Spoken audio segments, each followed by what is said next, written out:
waaw ba léegi ñoo ngi fii ci université bi nga xam ni Cheikh Mouhamadul Mountakha ibn Cheikh Mouhamadou Bachir yàlla na fi yàgg loolu te gën a wér moo ko taxawal ngir rek wax fa dëgg yàlla murid yi jàngi ngir rek wax fa dëgg yàlla murid yi jullit yi sax laay wax ngir rek jullit yi wax fa dëgg yàlla am bërëb boo xam ne fa la nu mën a sàkkoo xam-xam dafa mel ni ñoo ngi taxaw ak benn jëwriñ boo xam ne Serigne Mbaye Diop lañ koy wax Serigne Mbaye nuyu nañ la.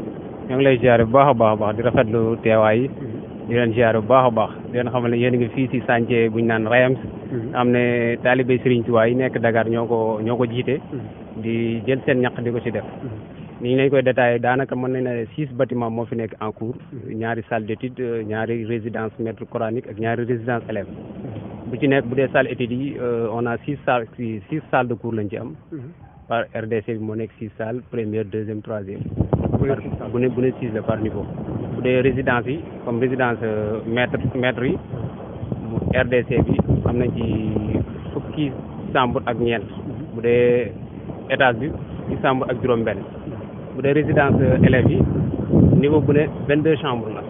niveau bu ne waaw niveau bu ne 22 chambres la RDC premier étage deuxième étage et troisième étage. daanaka noonu lañ ko. ñaata élèves lañ programmé pour askan wi war fa. maanaam bu dee kii bi bu dee résidence yi.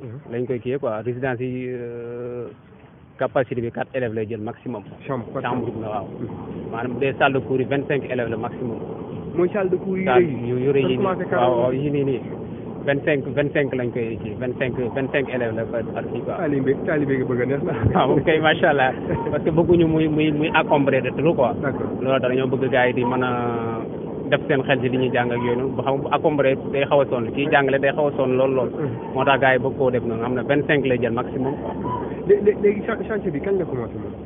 chantier bi début fin 2019 la commencé woon waaw mais nag au début amoon na ay rupture ak yooyu noonu quoi. loolu tax mu xaw a am benn retard tuuti. ah rupture yi cause manque de matériel la. non pas manque de matériel peut-être xam naa ay compréhension des fois doo ngay xaarale ay fooy implanté yooyu noonu. mais pas matériel quoi moom. gars yi yàlla dimbale na leen problème boobu moom amul ay problème matériel ak ay problème paiement yooyu moo wax dëgg yàlla amu ci moom. amu ci non. léegi bëggoon nañu xam tamit ñi koy liggéey te yàlla ndax wala dañ leen di fay à chaque fois.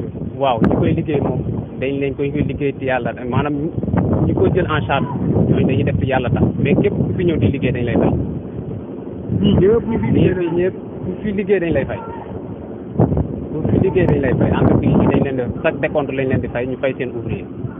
d'accord léegi liggéey bi mi ngi progressé kañ nga yaakaar ni jeex incha allah. xam nga date bi en général des fois duñ ko mën di prononcer mais daal jàpp nañ ne moom. balaa yàgg dara ci kàttanu yàlla. di ngeen gis yu pare incha allah. mais liggéey bi am nañ ci benn jafe-jafe. déedéet amul benn jafe-jafe wax dëgg yàlla amul ci benn jafe-jafe de. dañ ko bëggee wax dëgg yàlla waaw. léegi yow université bi loo ci gis nga ñëw. université day yow moo jàll am wax dëgg yàlla bu paree moom dañ ci gis loo xam ne mosuñu ko gis ci àdduna. ci université bi waaw. maa ngi dégg sax nga REEMS mooy lan. REEMS mooy regroupement des jeunes milliardaires mourides. loolu ko gars yi di ci am bëri na définition waaye mel définition boobu moo ñu ci gënal quoi. regroupement des jeunes milliardaires mourides du Sénégal. waaw des milliardaires mourides du Sénégal waaw. léegi bu mel ne quel la ko. composé na maanaam képp koo dégg daal ci milliardaires yi nga xamante ni mën nga ne tudd na milliardaire bi mouride la jàpp nga ne moom ci biir. d'accord léegi yow lan nu teg liggéey bi sa loxo. waaw moom maa fi nekk di saytu. yooyu da nga bokk ci milliardaire mouride.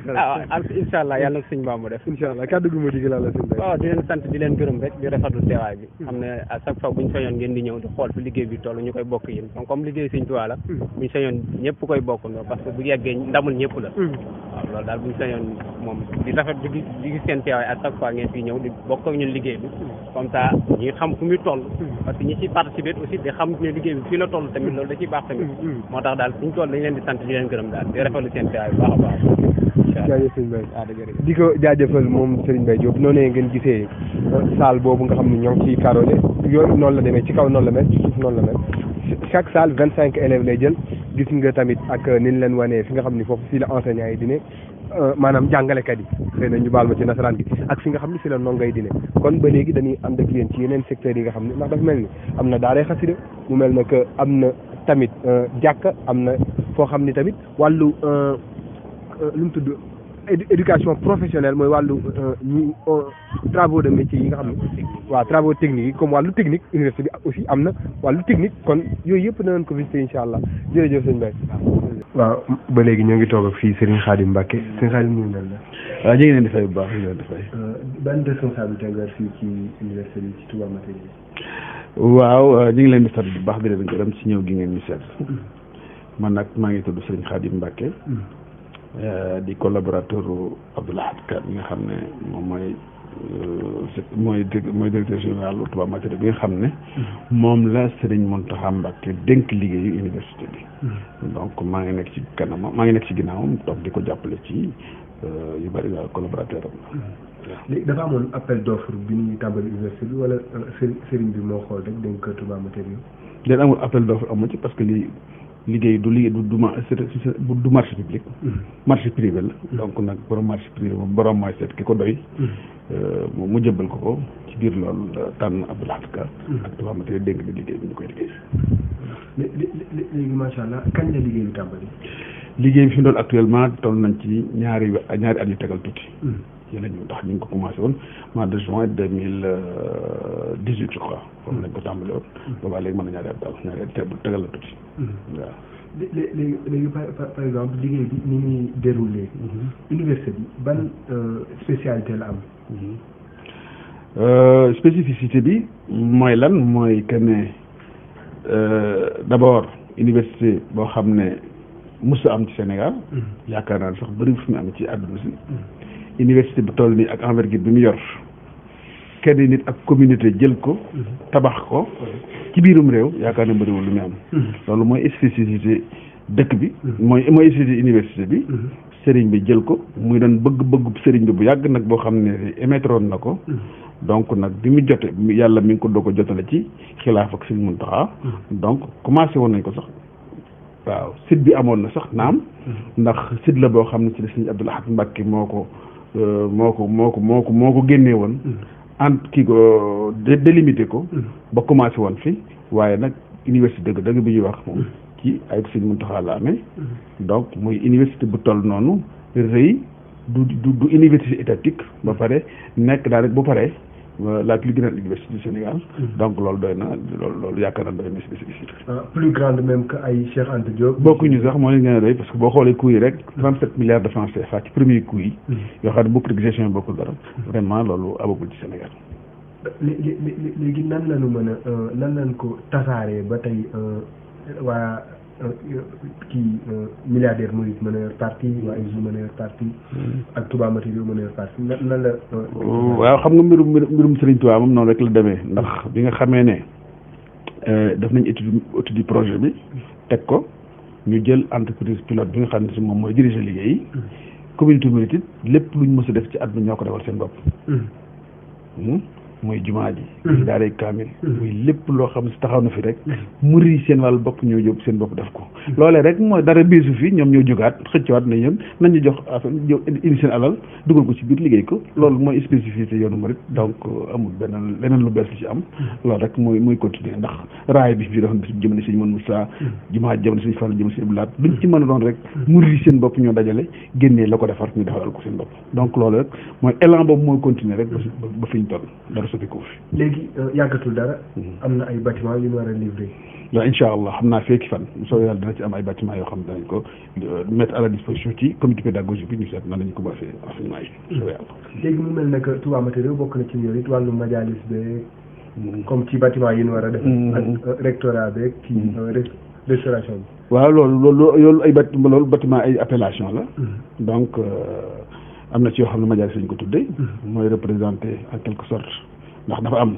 boo xoolee ni ko sëriñ bi tëggee dafa am d'abord enseignement primaire moyen secondaire ak enseignement supérieur ak formation professionnelle yooyu yëpp daf ci am donc nag kon li nga xam ne si le mooy enseignement primaire bi mooy li nga xam ne mooy institut coranique bi fa la ñu jàngal alxuraan mooy daara yi dama xam ne boo fa jógee ñëw si fi ñuy wax majalis moo représente en quelque sorte enseignement moyen secondaire bi moo fi jógee nag dugg ci enseignement supérieur mooy université bi noonu lañu ko phasé donc loolu moo tax ñu tudde yi ay majalis ak institut coranique ak loolu lépp appellation yi loolu moo koy indi am na IFR également islamique ak yeneen métiers yoo xam ne si am na fi daal waaw. mu mel ni que bi ñu ñëwee travaux yi. ak bi ñu waxee ni fi la tàmbali mu mel ne que c'est un temps record.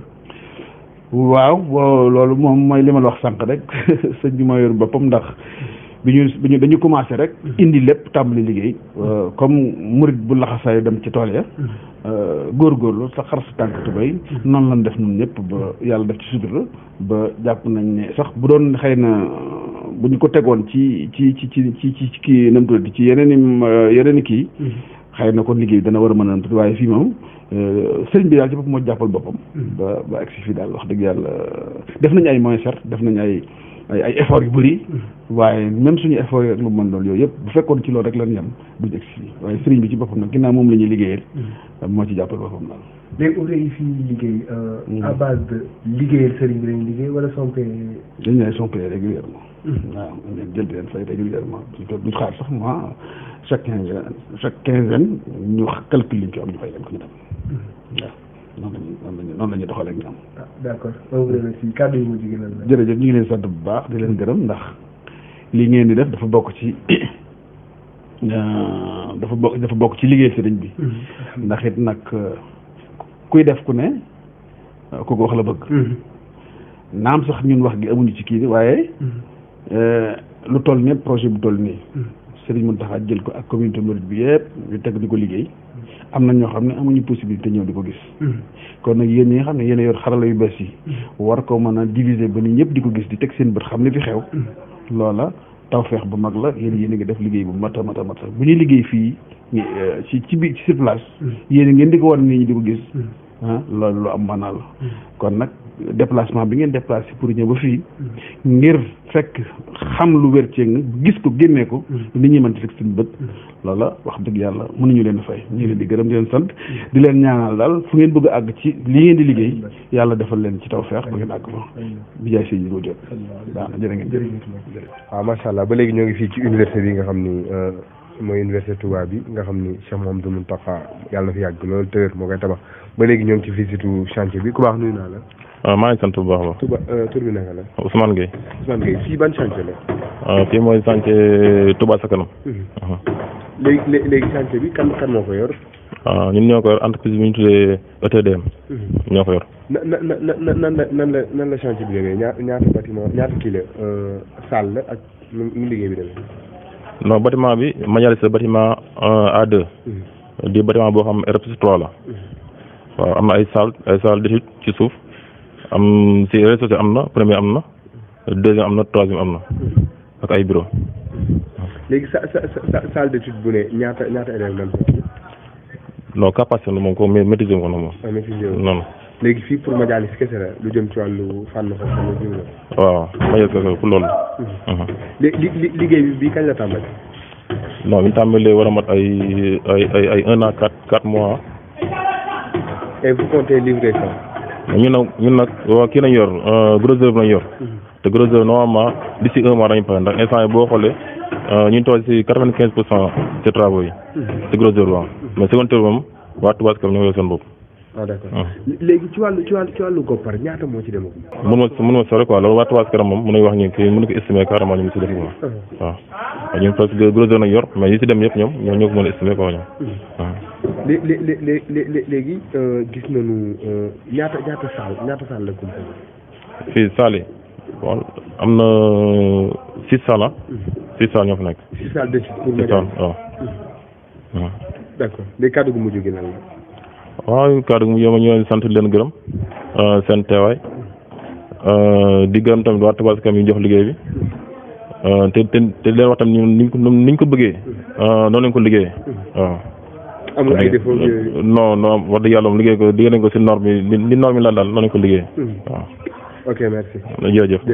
au moins 19 à 20 MPa et à 21 jours avoir au moins 27 à 28 MPa et tout ça donc Abdoulaye a instauré dans le chantier. Ce qui fait que sur le plan logistique, sur le plan matériel, en toute honnêteté, il a fait venir vraiment du matériel qui a conforté les ingénieurs, les conducteurs, le directeur des travaux et les chefs d'équipe sur la facilité de manutention pour l'exécution des travaux. Et en plus aussi, il a fait venir soit des Turcs, soit des Espagnols, soit des Italiens, des têtes pour chaque corps, pour faire plus ou moins une formation, c'est-à-dire comment c'est l'université dans l'exécution.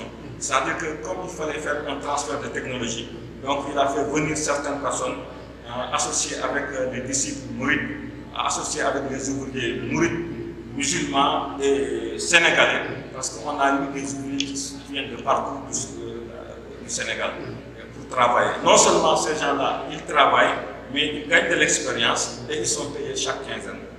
Actuellement, ici dans le chantier, tout le monde est payé pour 15 jours. Chaque 15 jours, on fait une situation et on paye tout le monde.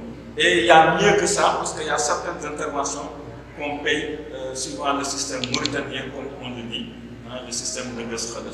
C'est-à-dire que dès que tu descends, on calcule tout ce que tu as eu dans la journée, on te le paye et tu t'en vas. Et ça, c'est un peu le conseil, l'idée du Khalife général qui ne veut pas que quelqu'un travaille ici et sans être payé.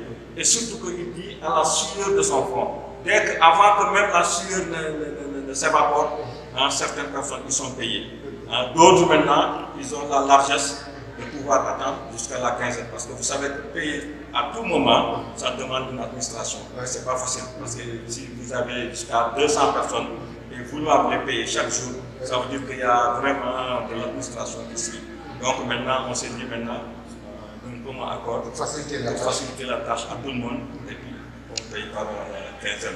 Ce qui fait que, entre autres maintenant, des gens comme vous, le fait de venir, c'est vraiment c'est une satisfaction à notre niveau, puisque certains de nos confrères ont passé, il y a certains qui ont pris des tâches qui aujourd'hui sont enterrées.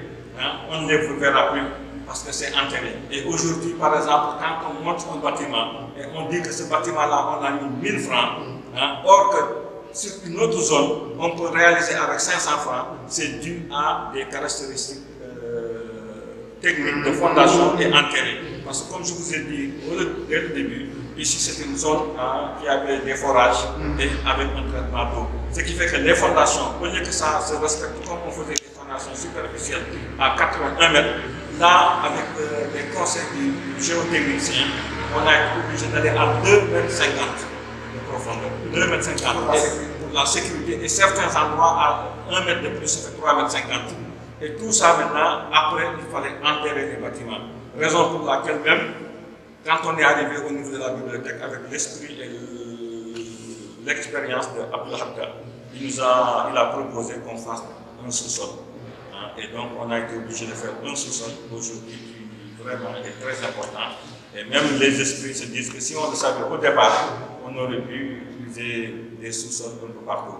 Mais pour revenir sur vraiment la médiatisation de cette affaire, en particulier vous qui êtes venus aujourd'hui, il y a des choses aujourd'hui qu'on peut vous dire que demain, maintenant, on va les dépasser, on ne pourra plus les dire, et or que vous avez l'archivage. Donc nous, on vous remercie et on sait que vraiment vous avez été très utiles, vos confrères et vous, et aujourd'hui aussi vous l'avez marqué une fois de plus, parce que sur ce bâtiment où nous sommes, c'est le bâtiment témoin et qui reflète l'université demain et après-demain. Certaines autorités sont venues ici et ils se sont posé la question. Comment ça se fait-il qu'une université de cette envergure a été réalisée en moins de 2 ans? Mais tout ça, nous-mêmes qui sommes là, je vous avoue, on a été ailleurs, mais c'est des choses qui nous surpassent.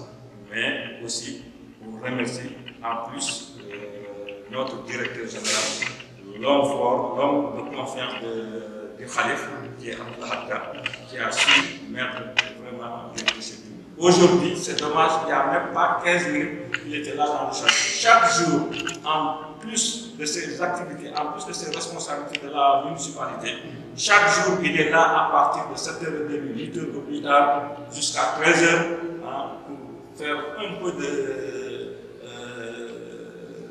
de suivi, un peu aussi de réalité. Bien qu'il a vraiment son personnel dont il fait confiance, mais cela n'empêche que, comme on dit en Wolof, parce que nous, parce que la confiance aujourd'hui du Khalif ne se repose pas sur nous les autres, mais il se repose sur lui et ensuite son équipe.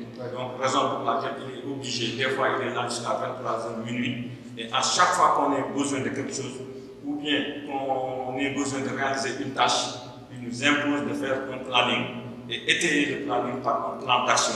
Et ce plan d'action-là, maintenant, des fois, il le révise vraiment en hausse pour économiser le timing. Parce qu'on se dit que quand on a besoin de gagner en temps, il ne faut pas trop regarder les finances. Mais quand on n'a pas un souci de timing, là, on regarde les finances. Donc aujourd'hui, Abdel Hakkar ne regarde pas ce que le Khalif général nous donne, mais lui, il se dit qu'il a besoin de réaliser en un temps. Donc, mais des fois, nous, en tant que techniciens, on lui prévient, on lui dit attention, quand on nous perd de sort, ça va nous coûter énorme. Nous ne parlons plus de prix. Parlez-moi de timing. Une tâche que vous pouvez réaliser en une semaine, je veux que vous le compressiez, vous me le donnez en 3 jours. Et c'est ce que nous sommes en train de faire aujourd'hui. Donc, au cours maintenant de la visite, on va vous donner certains exercices concernant cette tâche. Mais on vous remercie beaucoup, on remercie vraiment Talibé TV. Et aujourd'hui, Talibé TV nous en fait partie de notre patrimoine. Nous, on se dit que Talibé TV n'est pas pour le peuple, mais c'est d'abord pour tout le matériel du Khalif général et pour Serigne Touba. Merci beaucoup. Salatul ladhi fi kulli sa'in wa fi safar hamani ala ma'il